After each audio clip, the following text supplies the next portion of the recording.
There's a commonly repeated saying in education that students don't care how much you know until they know how much you care.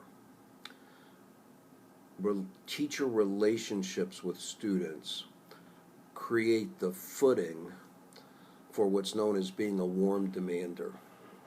Kleinfeld in 1975, doing studies of teachers who were being successful with Alaskan Indian and Eskimo students, identified this highly effective teacher as being a warm demander. The teacher exhibited a personal warmth for students. And I often find that that's communicated by what I call knowing, convincing the student that you know him or her. It communicates that warmth. And then secondly, the teacher practiced what Kleinfeld called active demandingness, often in the research referred to as high expectations. Difficult to communicate or difficult to motivate high expectation if I don't have the personal relationship to align with it. Now, critical when we look at that caring warmth is avoiding the teacher being a sentimentalist.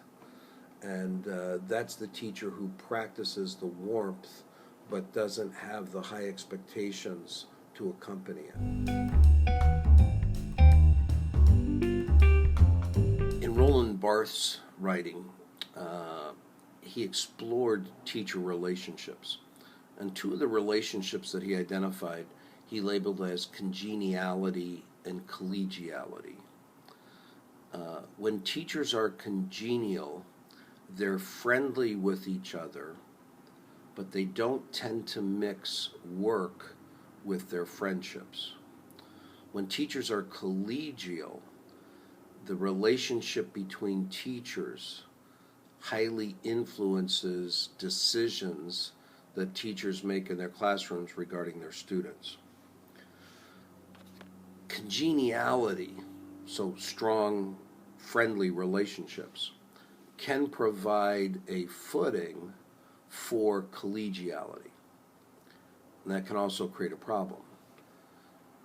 If the teacher friendship is built on knowing each other and built on sharing common beliefs and values, then we use that relationship, that social network, to increase our comfort with having difficult conversations regarding what's best for our student learners.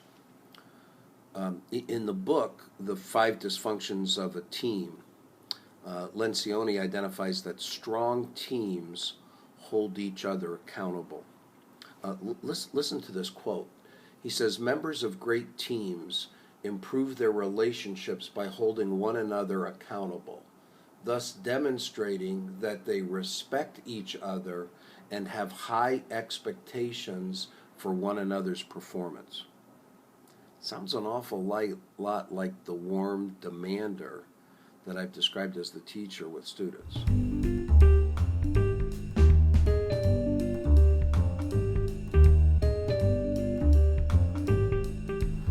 A key role of an instructional coach is to assist a teacher in aligning their teaching behaviors and actions with their beliefs and value systems.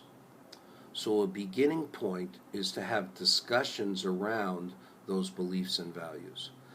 How important are student relationships? How critical is it as a teacher that you communicate knowing and caring to the students? What role do you believe high expectations play?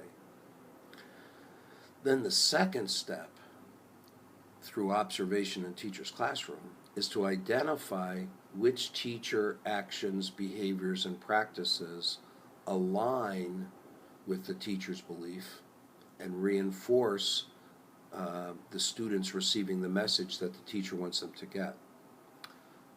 And identifying any time that incongruity occurs between my actions, and my beliefs and values.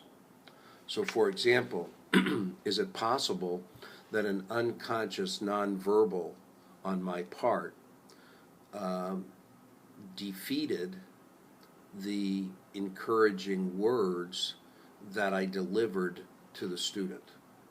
A coach can pick that up and provide that information back to the teacher that the teacher was totally unaware of happening in the classroom. Teaching is extremely complex, and there are countless personal interactions, communication components happening simultaneously in the classroom. An instructional coach, peer coaching colleagues, can play a very important role in teachers mastering the complexity of that communication.